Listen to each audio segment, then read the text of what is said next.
Have you ever witnessed a father stand before 40 guests at an upscale restaurant, look his daughter straight in the eye, and declare that he wished she had never been born? I have. Because that daughter was me. And that father? He's the CEO of a $47 million real estate empire. He said those words at my 32nd birthday party, in front of family, friends, and his business partners. No one spoke up. No one defended me. They just sat there in silence, or looked down at their plates, or smirked. That night, I didn't cry. I didn't beg for an explanation. I just sat in my 480 square foot rental apartment and realized something. I had spent 14 years trying to prove my worth to people who never wanted to see it. The next morning, I withdrew $43,000 from my savings account, signed a lease on a new apartment, and disappeared. They thought I was running away. They had no idea I was walking toward the moment that would flip their entire world upside down, in front of 500 people, at the most important event of their year. My name is Turner Townsend, and this is my story. If you're watching this, please subscribe and let me know where you are watching from. 3 weeks before my birthday, I sat at my father's dining table on February 8, 2025, watching a familiar scene unfold. Richard Townsend, CEO, founder, the man whose name appeared on bronze plaques across Denver, sat at the head of the table. My brother Marcus sat to his right, leaning forward with that eager expression he always wore when discussing business. "The Boulder expansion is moving forward," Marcus said, sliding a folder across the table. 12 million. We close in May. My father nodded, scanning the documents. "Good. What about the Highland project?" "On schedule. We're meeting with the zoning board next week." I sat to my father's left. I had been sitting there for 45 minutes. Neither of them had looked at me once. My mother, Eleanor, sat across from me, cutting her salmon into precise pieces. She didn't look up either. I cleared my throat. "The STEM program at my school just got approved for expansion. We're looking for volunteers if anyone—" "Nobody cares about kids in that neighborhood, Turner," Marcus interrupted without glancing my way. "They're not our clients." My father nodded in agreement, then turned back to Marcus. "Did you review the Highland blueprints?" And just like that, I disappeared again. I watched them talk for another hour. Market projections, property values, golf schedules. My mother asked Marcus about his upcoming trip to Aspen. My father mentioned a charity gala Townsend Properties was sponsoring in April. Not once did anyone ask me a single question. When I finally left that night, I sat in my car for 10 minutes before starting the engine. I had become so accustomed to being invisible in that house that I barely noticed anymore. But that night, something shifted. I started wondering, would anyone even realize if I stopped showing up? On March 1st, my phone rang at 11 p.m. Marcus. "Turner, I need a favor." No greeting, no, "How are you?" Just straight to the point. I put down the book I was reading. "What kind of favor?" "Dad has a charity event on March 20th. He needs a speech, something about education and community impact. You teach, so you know all that stuff. Can you write it?" I sat up straighter. "What's the charity?" "Does it matter? Just write something that sounds good. Dad needs it by Monday." "Marcus, that's 3 days away. Can you at least send me information about the program?" He sighed, impatient. "I don't have time for back and forth. Just write something inspiring. You're good with words." I should have said no. I should have told him I had my own work to do, my own students to prepare for, my own life that didn't revolve around making the Townsend family look good. Instead, I said, "Okay. Great. Email it to me by Sunday night." He hung up. I sat there staring at my phone. This was the 6th speech I had written for Townsend Properties in 3 years. Not once had my name appeared in any program. Not once had anyone thanked me beyond a brief text from Marcus. I opened my laptop and started writing. Because deep down, beneath all the frustration and exhaustion, there was still a small, stubborn part of me that hoped maybe this time would be different. Maybe this time they would see me. But as I typed the opening line, "Education is the foundation of every strong community," I realized I was writing words my father would never believe, for a cause he would never truly care about, to impress people who would never know I existed. On March 10th, my mother called. "Your father wants to throw you a nice birthday party, sweetheart, at the Capitol Grill, March 15th, 7 p.m. I froze. My father never threw parties for me. Really? Yes, 40 guests, family friends, and a few business associates. He wants to do something special this year. Something special. For me. The daughter he barely acknowledged at family dinners. The one whose career he had called a waste of potential more times than I could count. I wanted to believe it. God, I wanted to believe it so badly. "That sounds wonderful, Mom. Thank you." After we hung up, I sat on my apartment floor feeling something I hadn't felt in years. Hope. Maybe he was finally ready to see me. Maybe this was his way of making amends for all the dismissive comments, all the times he had introduced Marcus as my son, the vice president, and me as my daughter, the teacher. I went to Target and bought a navy dress for $180, nearly a third of what I budgeted for clothes each month. I practiced a short thank you speech in front of my bathroom mirror. "Thank you all for being here. Family means everything to me, and I'm grateful to have you in my life." While I was rehearsing, my phone buzzed. An email from Morrison Foundation. "Reminder: final rehearsal for the April 5th awards ceremony is scheduled for April 3rd at 2 p.m. Please confirm your attendance." I saved the email in a private folder I had labeled FF Personal. Foundations First. The nonprofit I had built over 6 years. The program that was about to change everything. But I didn't tell my family about it, not because I was ashamed, but because I knew they wouldn't care. March 15th, 2025, 7 p.m., the Capitol Grill in downtown Denver. I arrived 10 minutes early, wearing my new dress and the small pearl earrings my grandmother had given me before she passed. 40 guests filled the private dining room, 15 business partners, 10 members of Townsend Properties Board of Directors, and 15 family friends. My father sat at the head of the table. Marcus sat to his right, already deep in conversation about the Boulder project. I took my seat to my father's left. For the first 45 minutes, no one wished me happy birthday. Instead, I listened to my father and Marcus discuss property values, zoning laws, and their upcoming expansion into Wyoming. I watched my mother smile politely and nod at appropriate moments. I saw business partners lean in, eager to be part of the Townsend inner circle. At 7:50 p.m., one of my father's associates, a man named Gerald who owned a construction company, finally turned to me. "Turner, what do you do?" I opened my mouth to answer. "She teaches," Marcus said, cutting me off with a dismissive wave. "Elementary school, teacher salary, you know." He said it like it was a punchline. A few people chuckled. Others looked down at their plates, uncomfortable. My father didn't correct him. He didn't defend me. He just took a sip of his wine and changed the subject back to real estate. I sat there, smiling, pretending I didn't feel the humiliation burning in my chest. This wasn't a birthday party, this was a business dinner, and I was just the excuse to hold it. But I didn't know yet that the worst part was still coming. At 8:15 p.m., after dessert arrived, I stood up. I held my glass of water, I don't drink, and prepared to give the short thank you speech I had practiced. "I just want to say—" My father stood up abruptly, cutting me off.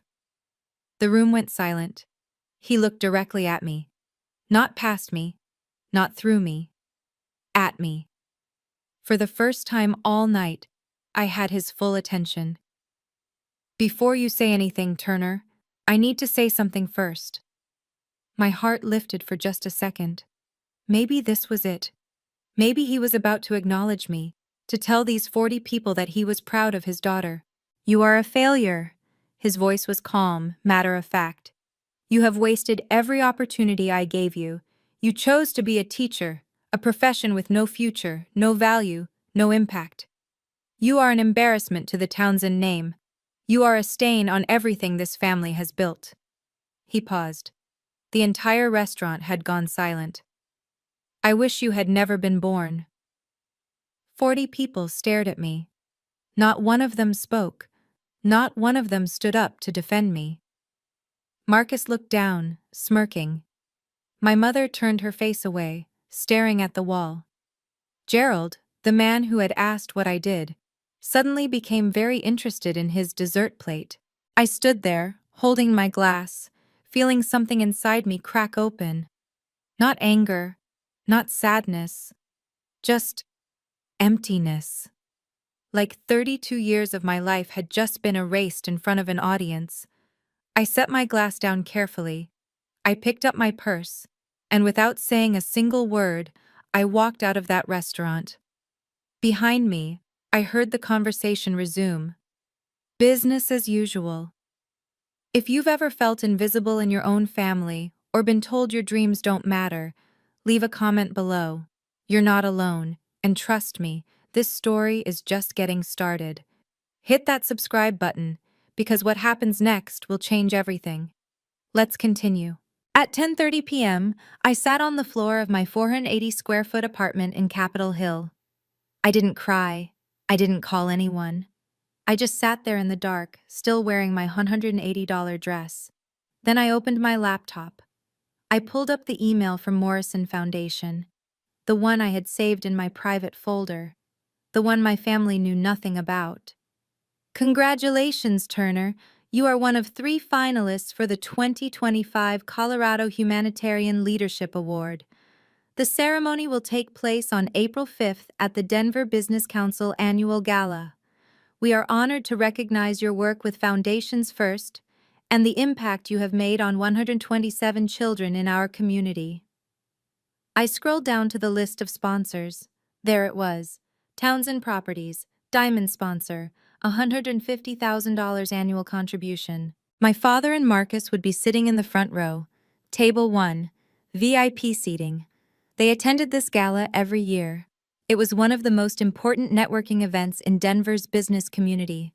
500 CEOs, philanthropists, city council members, and community leaders.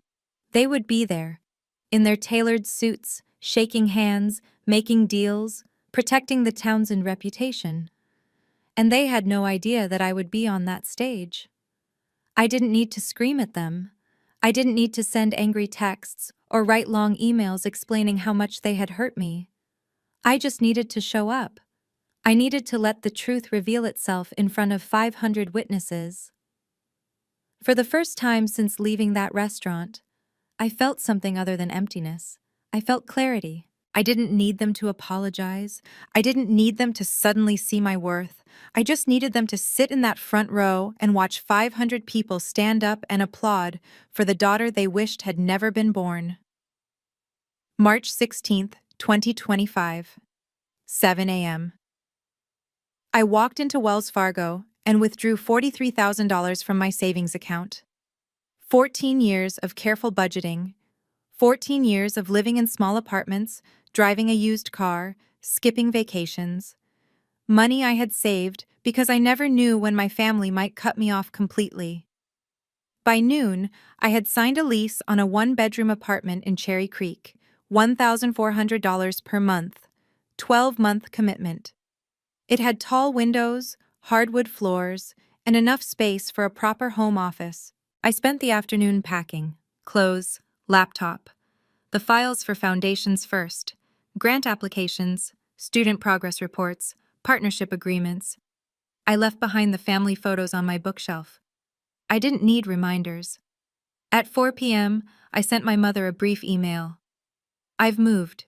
I need time alone. Please don't contact me. She called 17 seconds later. I let it ring. She called again, and again, 7 times in 20 minutes. On the 8th call, I answered. Where are you? Her voice was tight with panic. I moved.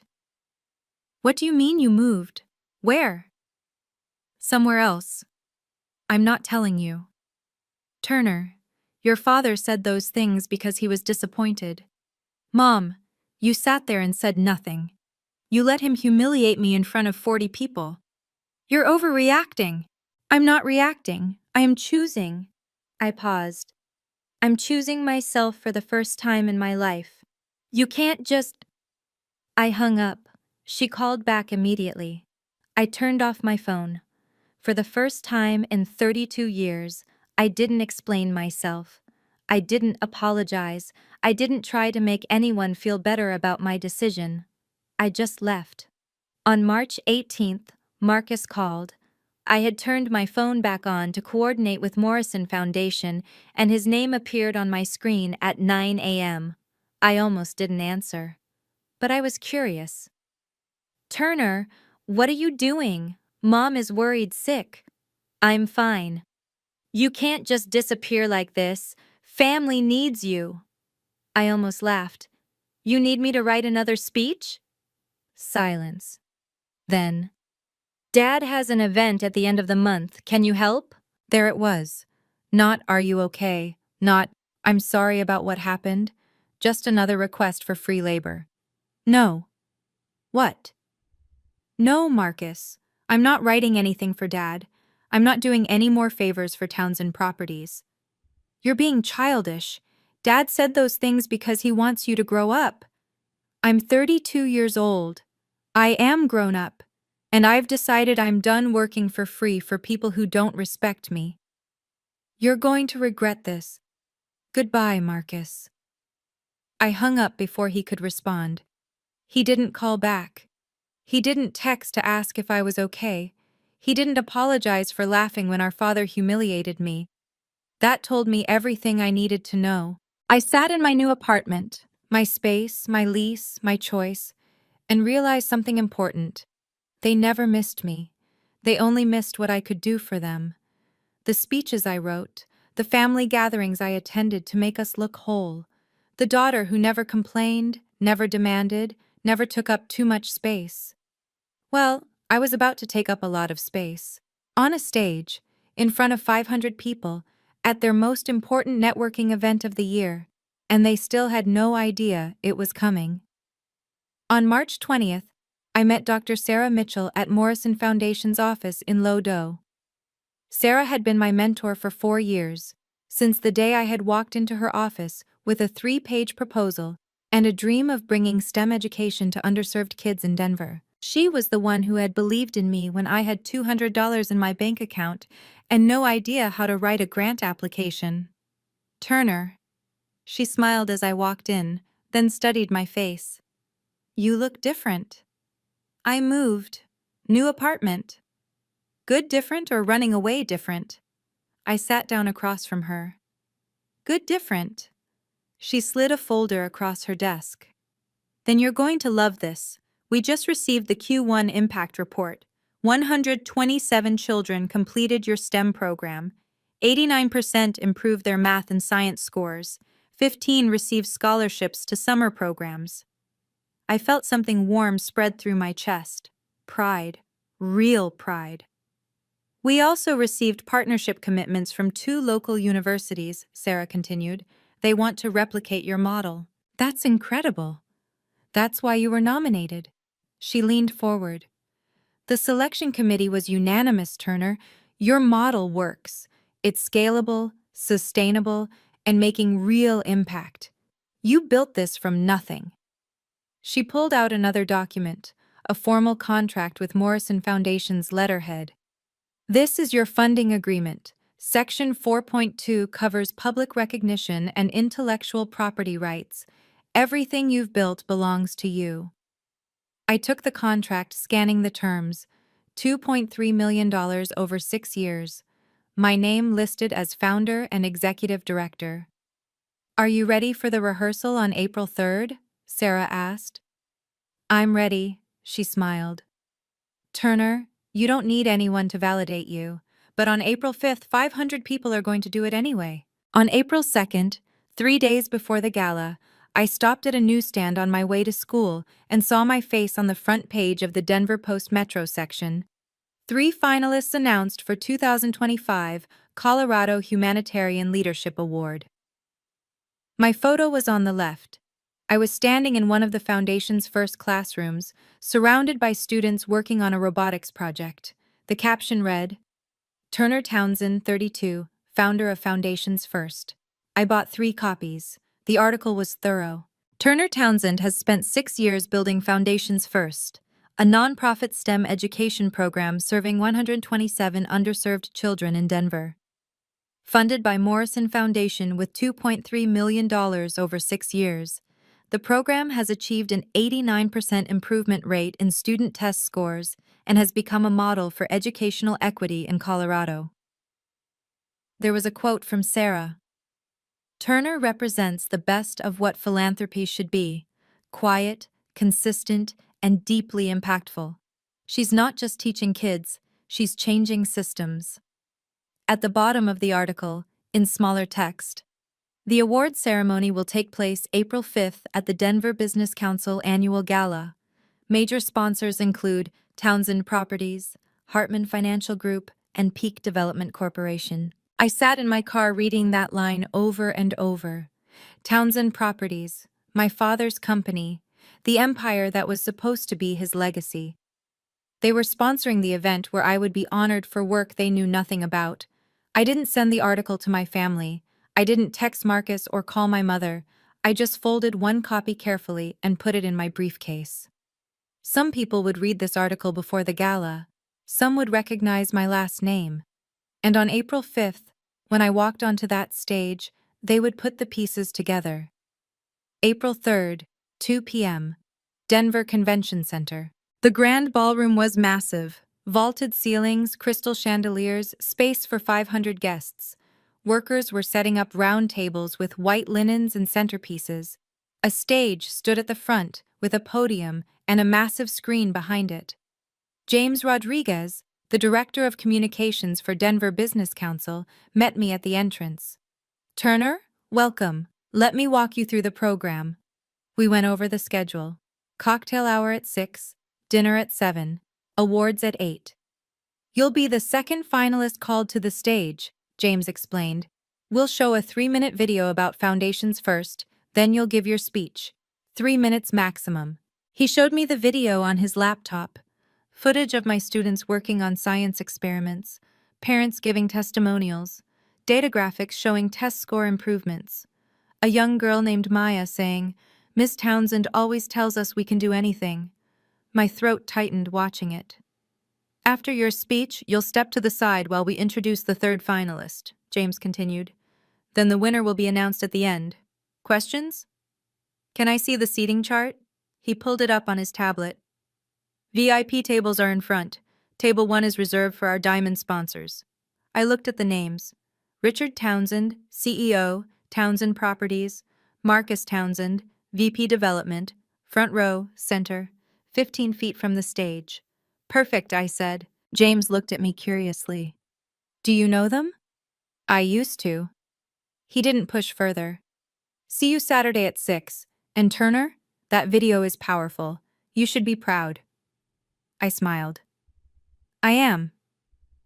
April 5th, 2025, 4 p.m. I stood in my new apartment, looking at myself in the full-length mirror. Navy suit, simple, professional. I had bought it 2 weeks ago for $220, another chunk of my carefully managed budget. But this wasn't about the dress. This was about showing up as exactly who I was. A woman who had built something meaningful without anyone's permission. My phone buzzed. A text from Sarah. You're going to be amazing. See you at 6. I reviewed my speech one last time. 3 minutes. I had timed it 17 times over the past 2 days. Not because I was nervous about speaking, I spoke in front of students every day, but because I wanted every word to count. This wasn't about revenge. It wasn't about humiliating my father or proving Marcus wrong. It was about standing in my truth in front of people who had spent years telling me I didn't matter. Another text came through. Unknown number.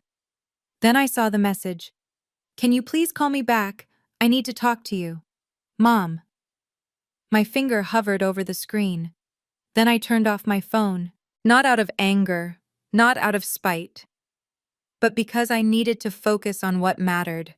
The 127 kids who depended on Foundations First. The families who had trusted me with their children's education. The work I had built when everyone told me teaching was a waste. I looked at myself one more time in the mirror. This isn't about them, I said out loud. This is about the kids. I picked up my purse, grabbed my keys, and walked out the door. By 6 p.m., I would be standing in the same room as my father and brother. By 8 p.m., everything would change. 6 p.m., Denver Convention Center, Grand Ballroom. I arrived through the back entrance as James had instructed all finalists. The ballroom was already filling with guests. Men in tuxedos, women in evening gowns, the quiet hum of wealth and influence.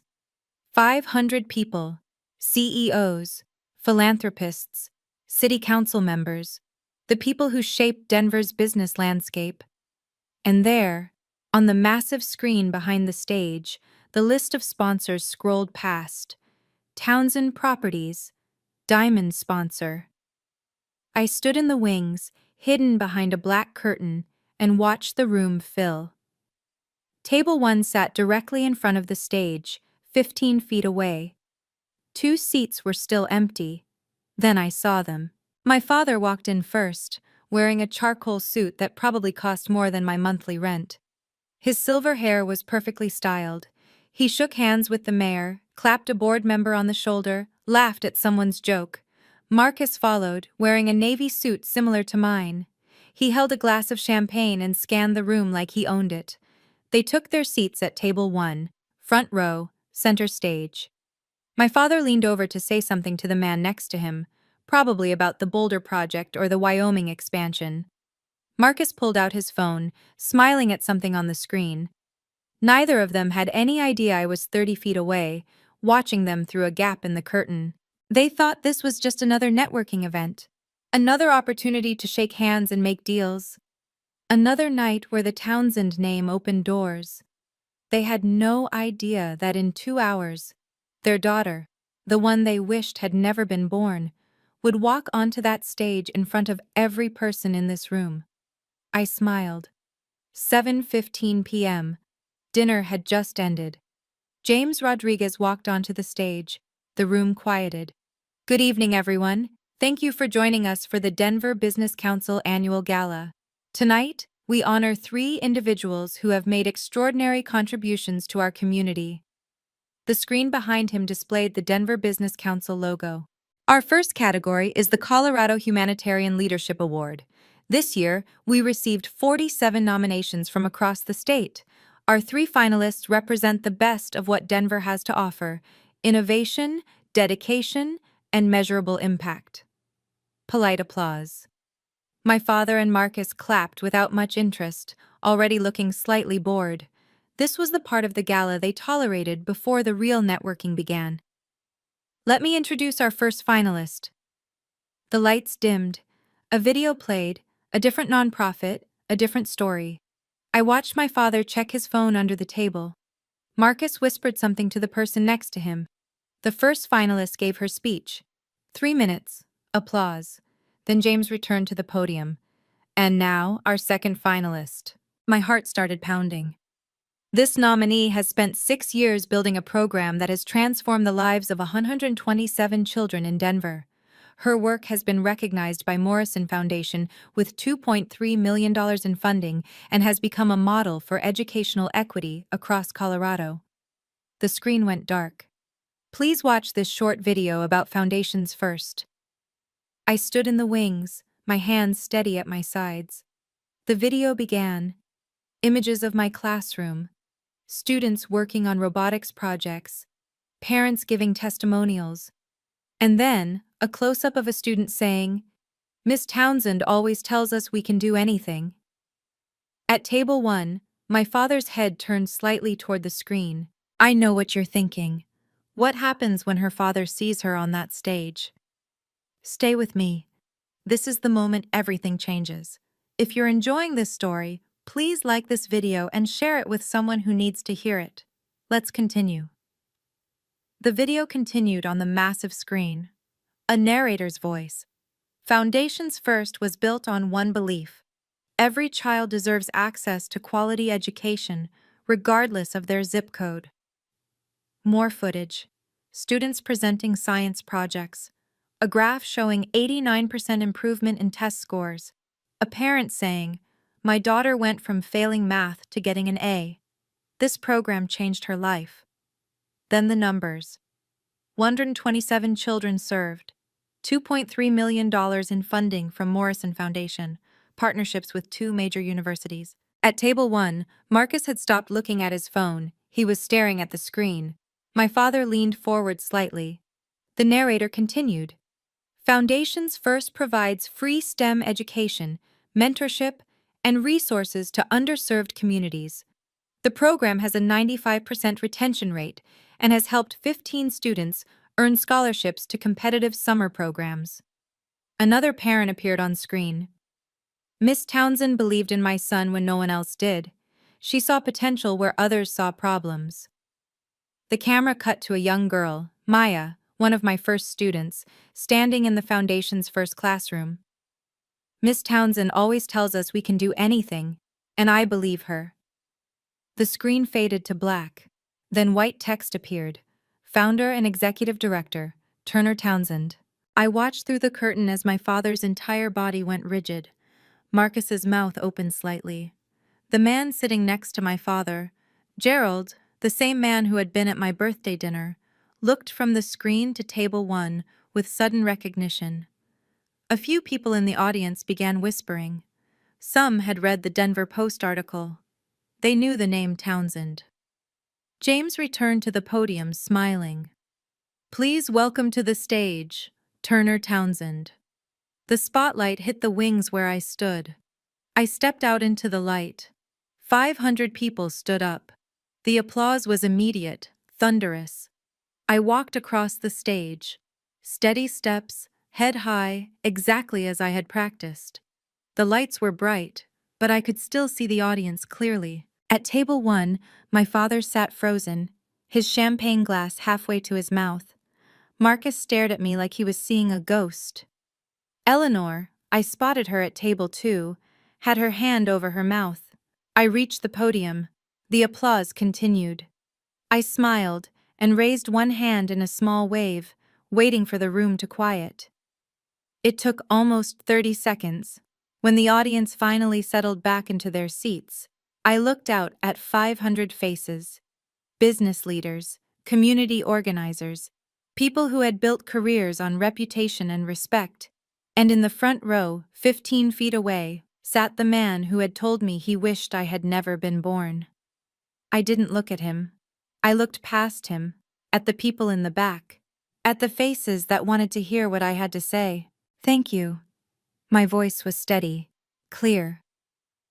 6 years ago, I was teaching at a public elementary school in Denver. One of my students, an 8-year-old girl named Maya, told me she wanted to be an engineer. But when I asked her what an engineer does, she said, "I don't know.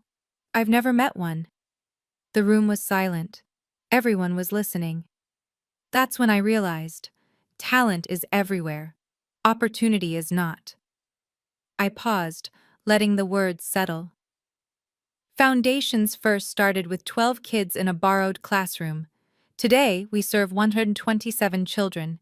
89% have improved their test scores. 15 have received scholarships to STEM summer camps. Applause again. I waited for it to fade. This work wouldn't be possible without Morrison Foundation, who believed in this vision when no one else did. I saw Sarah in the audience, smiling. She nodded once. But more than that, it wouldn't be possible without the kids themselves. They show up every week, ready to learn, ready to try, ready to believe that they can be scientists and engineers and leaders, even when the world tells them they can't. I glanced down at my notes, then back up at the audience. I didn't build this program for recognition. I built it because those kids deserve a chance. Because talent doesn't care about your zip code or your parents' income or what school you go to. Talent is everywhere. We just have to choose to see it. More applause. I could see people nodding, leaning forward in their seats. Over the past 6 years, I've watched students who were told they were bad at math solve complex equations. I've watched kids who had never touched a computer build functioning robots. I've watched parents cry when their children brought home report cards with grades they never thought possible. My voice didn't waver. I had practiced this moment, but it wasn't rehearsed emotion, it was real. That's what Foundations First is about. Not charity, not pity, just opportunity. Just a chance for kids to see what they're capable of when someone believes in them. I paused, looking out at the audience. Because here's what I've learned. You don't need permission to make a difference. You don't need approval. You just need to show up, do the work, and trust that the impact will speak for itself. The room erupted in applause again. People weren't just clapping politely anymore. They were standing. All except two people at table 1. I waited for the applause to settle. Then I took a breath and continued. For a long time, I believed that my worth was defined by what others thought of me. I believed that if I worked hard enough, if I proved myself enough, if I made myself small enough and quiet enough and convenient enough, I would finally be seen. The room had gone very still, but I was wrong. My worth was never up for debate. It was always there, in the work I do, in the lives I touch, in the kids who now believe they can be engineers and scientists and leaders. I saw several people in the audience nodding. A woman in the third row was wiping her eyes. Tonight, I stand here not because I need anyone's approval, but because 127 kids needed someone to believe in them, and I chose to be that person. I paused, letting the words land. So to anyone watching who has ever been told they're not enough, that their dreams are too small, that their work doesn't matter, I want you to know. You don't need permission to be valuable. You don't need someone else's validation to know your worth. You just need to do the work that matters to you and trust that the right people will see it. The entire room stood up, 500 people applauding, except for 2. My father sat motionless, his face pale. Marcus had his head down, staring at the table. I looked directly at them for the first time, not with anger, not with triumph, just with quiet certainty. Then I looked back at the audience, smiled, and said, "Thank you." As I walked off the stage, the applause followed me into the wings. The moment I stepped off stage, Sarah was there, pulling me into a hug. "You were perfect," she whispered. Before I could respond, people started approaching. A CEO from a tech company, a city council member, a woman who ran a foundation I had read about in the Denver Post. "Turner, I've been following your work. We should talk about partnership opportunities. Do you have plans to expand to other cities? My company would love to sponsor your next cohort." I shook hands, exchanged business cards, answered questions. Everyone wanted to know about Foundations First, about the model, about how they could help. Through the crowd, I could see table 1. My father sat rigid in his chair, staring straight ahead. Marcus was trying to have a conversation with someone, but the man politely excused himself and walked toward me instead. It was Gerald, the construction company owner who had been at my birthday dinner 3 weeks ago. "Turner." He extended his hand. "I had no idea you were Richard's daughter. The work you're doing is remarkable." "Thank you. I mean it. We need more people like you in this city." He glanced back at table 1, then lowered his voice. "I'm sorry about what happened at your birthday. That was inappropriate." I nodded. "I appreciate that." He handed me his card. "If you ever need construction support for facility expansion, call me. Pro bono." As he walked away, I saw Eleanor making her way through the crowd toward me, but before she could reach me, another group of people stopped to introduce themselves. I glanced at my father one more time. He was standing now, trying to leave, but people kept stopping him, asking about Foundations First, asking about his daughter. He couldn't escape. At 8:45 p.m., after the final award had been announced, I stood in the reception area talking with Sarah and 2 university program directors. Then I felt a hand on my elbow. My father. "We need to talk." His voice was low, controlled, the voice he used when he was trying not to make a scene. I turned to face him. No, we don't. Turner. He glanced around at the people nearby, then tried to pull me toward a corner. Not here. I didn't move. I'm in the middle of a conversation. His jaw tightened. You just made this family look terrible in front of 500 people. I didn't do anything. I stood on a stage and talked about my work. If you feel embarrassed, that's your problem, not mine. You can't just... I'm 32 years old. I'm not a child you can order around anymore.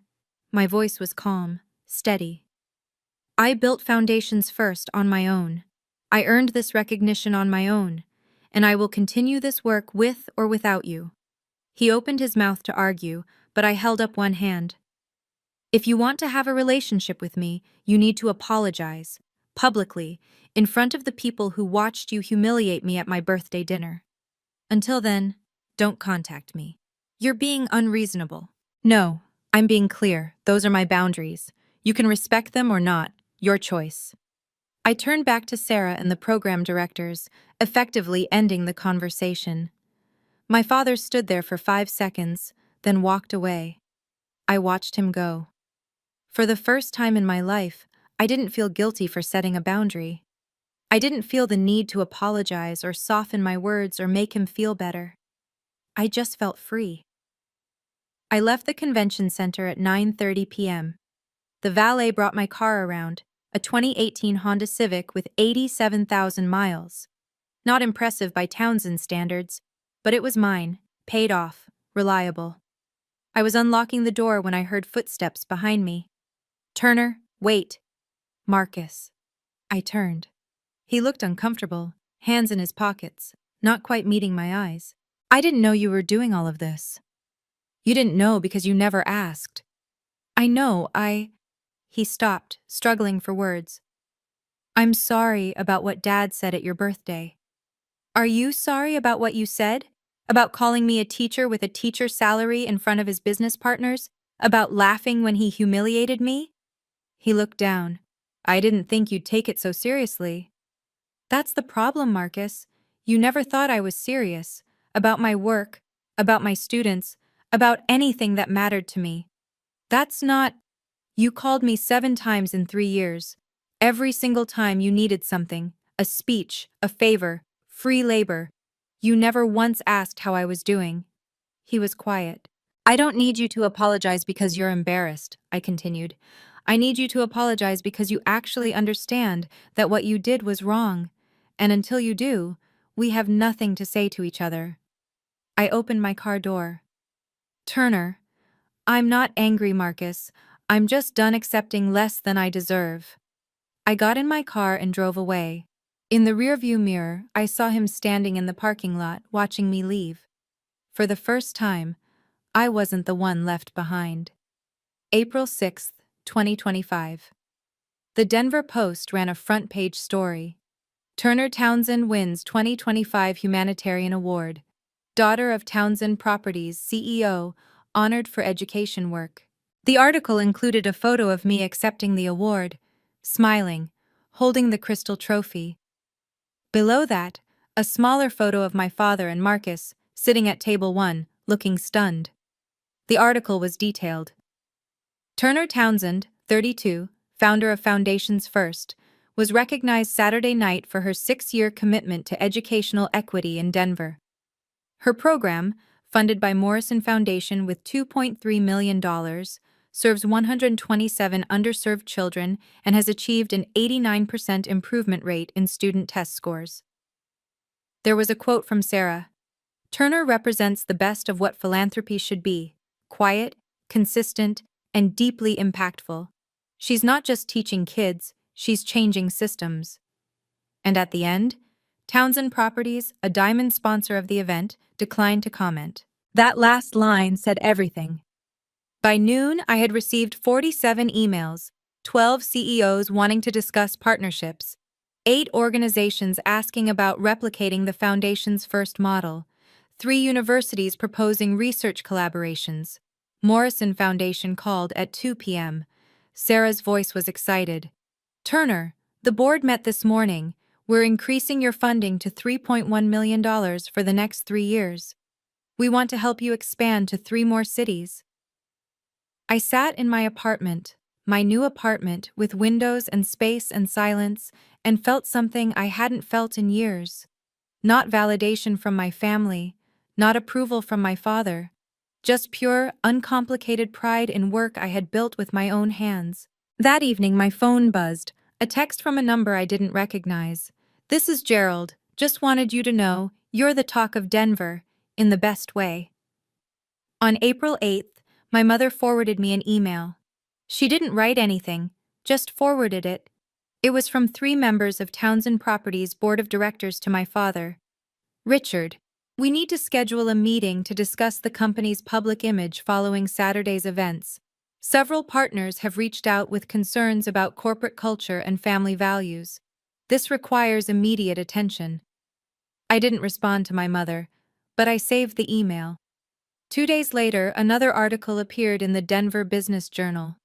Townsend Properties faces questions after gala incident. The article was careful, professional. Sources close to the family report that Richard Townsend's daughter, Turner Townsend, was honored at the Denver Business Council Gala, an event her father's company sponsored, despite apparent estrangement. Questions have emerged about the company's commitment to community values and family culture. On April 10th, I received a call from Gerald. "Turner, I thought you should know. Hartman Financial just pulled out of the Boulder project, $8 million contract. They cited concerns about corporate values and leadership culture." "I didn't ask for that," I said quietly. "I know, but people are paying attention. When a CEO publicly dismisses his daughter's work, then she wins a major humanitarian award at an event he sponsored, that's a story." The next day, Marcus was removed from the speaker lineup at a major real estate conference. The organizers sent a brief email. "Due to scheduling conflicts and image considerations, we've decided to move in a different direction." I didn't celebrate these consequences. I didn't feel triumphant. But I also didn't feel guilty. Actions have consequences. That's not revenge. That's just reality. On April 12th, a handwritten letter arrived at my new apartment. I didn't know how my mother got the address, but there it was, cream-colored stationery, her careful cursive. "Dear Turner, I am so proud of you. I'm sorry I didn't protect you. I hope we can talk. Love, Mom." I read it 3 times. Then I called her. "Hello?" Her voice was tentative. "You said you're proud of me." "I am. Turner, I had no idea you were doing all of this. Where were you when Dad humiliated me in front of 40 people?" Silence. "Mom, you sat there. You didn't say anything. You didn't defend me. You just turned away. I didn't know what to do. You could have said something. You could have told him he was wrong, but you chose silence." I heard her crying softly on the other end. "I'm sorry," she whispered. "Are you sorry because you feel guilty? Or are you sorry because you actually understand that what you did was wrong?" "Both. Turner, I was wrong. I should have stood up for you. I should have—" "Mom, I need to see actions, not just words. I need you to prove that you're willing to stand up for me, even when it's uncomfortable, even when it means disagreeing with Dad or Marcus." "What do you need me to do?" I thought for a moment. "Come see Foundations first. Come see what I built. Not because you want to fix our relationship, but because you actually want to understand my work." "I will. When?" "I'll text you the address. You can come next Thursday at 3 p.m. "Thank you, Turner." "I'm not promising anything, Mom. I'm just leaving the door open a crack. What you do with that is up to you." On April 15th, I received an email from my father. Subject line, "Moving forward." "Turner, I think we should meet and discuss the future. I'm prepared to offer Townsend Properties support for Foundations First. We can provide funding, resources, and connections. Let me know when you're available. Richard." I read it twice. Then I wrote back, "Thank you for your offer. However, Foundations First is not accepting funding from Townsend Properties at this time. If you want to rebuild our relationship, you need to start with a public apology. To me, in front of the people who witnessed you humiliate me at my birthday dinner. Until then, I'm not available to meet. Turner. I hit send before I could second-guess myself. He didn't respond. 3 days passed, then a week, then 2 weeks. No apology, no follow-up email, nothing. And that told me everything I needed to know. He didn't want to repair our relationship. He wanted to control the narrative. He wanted to buy his way back into my life without actually taking responsibility for his actions. But I wasn't for sale anymore. On May 1st, I received a forwarded email from Eleanor. It was from the Townsend Properties Board to my father. Richard, the board has voted to require all senior leadership to complete a professional development course on workplace culture and ethical leadership. This is non-negotiable. My father was being held accountable, not by me, but by the people whose respect he actually cared about. I didn't gloat. I didn't send him a sarcastic message. I just filed the email away and went back to work. Some people change when they face consequences. Some people double down. My father had made his choice. May 2025. Foundations. First expanded to 3 new schools. I hired 2 full-time teachers. Both were former educators who had left the profession due to burnout, and both were thrilled to work for a program that actually valued their expertise. Morrison Foundation announced plans to replicate the foundation's first model in 5 other cities across Colorado. Sarah called it the most successful educational equity program we've funded in a decade. I received an invitation to speak at TEDx Denver in September. The topic: Building Impact Without Approval. On May 15th, I signed a lease on a bigger apartment. 2 bedrooms, 100 square feet, $1 to $800 per month. 1 bedroom for me. 1 for a home office where I could work on grant applications and program development without sitting on my living room floor. I bought a desk from IKEA. I hung my Humanitarian Leadership Award on the wall above it. Not because I needed the validation, but because it reminded me I had built something real. The students kept showing up every week. Maya, the girl who wanted to be an engineer, was now tutoring younger students in robotics. A boy named Jamal, who had struggled with reading, was now devouring science books. One afternoon, a parent pulled me aside after class. "Miss Townsend, I just want you to know, my son talks about you all the time. He says you're the first teacher who ever believed he was smart." I felt my throat tighten. He is smart. I know that now. Thank you for seeing it. That night, I sat in my new apartment and realized something. I was happy. Not because my family had apologized, not because I had won some battle, but because I had built a life I was proud of, with or without their approval. On June 3rd, my mother showed up at Foundation's first unannounced. I was in the middle of a lesson on basic circuits when I saw her standing in the doorway. She looked nervous, clutching her purse like a shield. I finished the lesson, helped the students clean up, then walked over to her. "Hi, Mom." "Hi." She looked around the classroom, at the posters on the walls, the bins of supplies, the students' projects displayed on tables. This is wonderful, Turner. Thank you. Can I see more?" I gave her a tour, showed her the curriculum, introduced her to my 2 new teachers, let her watch a group of students present their final projects, robots that could navigate a simple maze. She didn't say much. She just watched, taking it all in. Afterward, we sat in my small office. "I didn't know," she said quietly. "I didn't know you had built all of this." "You didn't know because you never asked." She nodded, tears in her eyes. "I'm sorry, Turner. I'm sorry I didn't see you. I'm sorry I didn't protect you." I waited. "I know you said you need to see actions," she continued, "so I'm asking, what can I do?" I thought about it. "Can you volunteer? 1 afternoon a week, help with math tutoring." "Yes, absolutely." "This isn't about fixing our relationship overnight, Mom. This is about showing up, consistently." "I understand." She started the following week.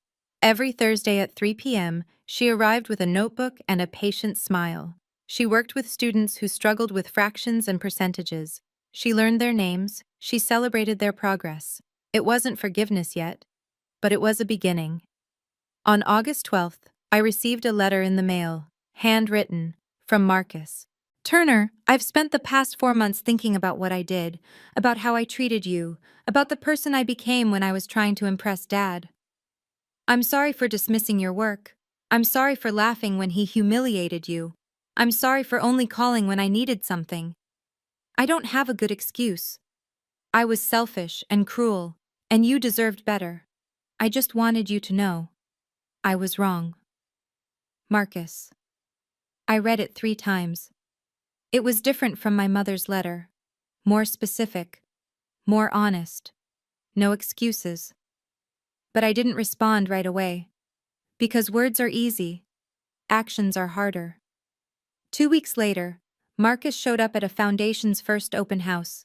He didn't announce himself. He just sat in the back row and watched students present their projects. Afterward, he came up to me. Hi. Hi. I read about this event in the newsletter. I hope it's okay that I came. It's a public event. He nodded, awkward. Your students are impressive. They are. I'd like to come to the next one, if that's okay. I studied him. He looked different, less polished, less confident, more uncertain. You can come, I said. But I'm not ready to have a relationship with you yet. I need to see that you've actually changed. I understand. He came to the next event, and the one after that. He sat in the back, didn't try to talk to me, just watched. I wasn't ready to forgive him, but I was willing to see if he was serious about change, because that's what boundaries are, not walls, but doors.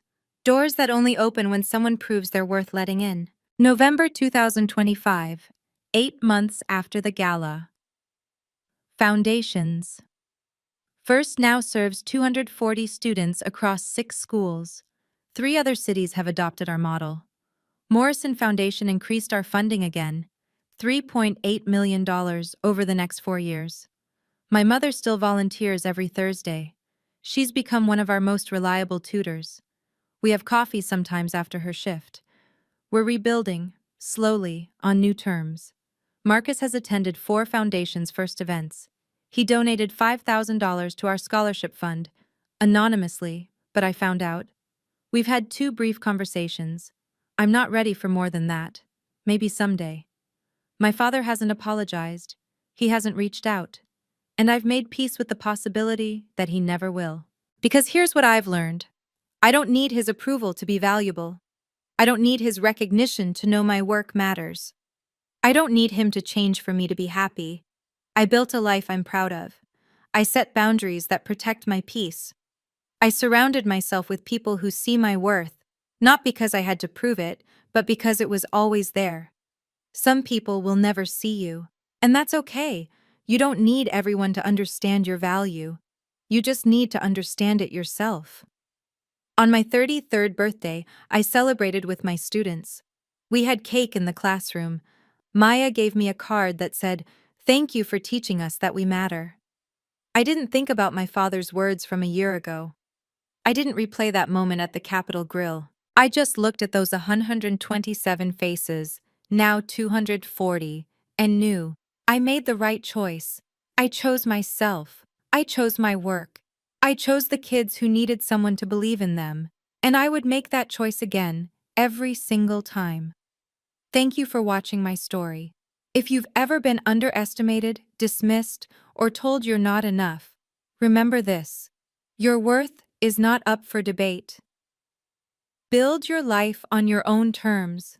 Set boundaries. Protect your peace. And never wait for someone else's approval to be proud of who you are. If this story resonated with you, please subscribe, like, and share it with someone who needs to hear it.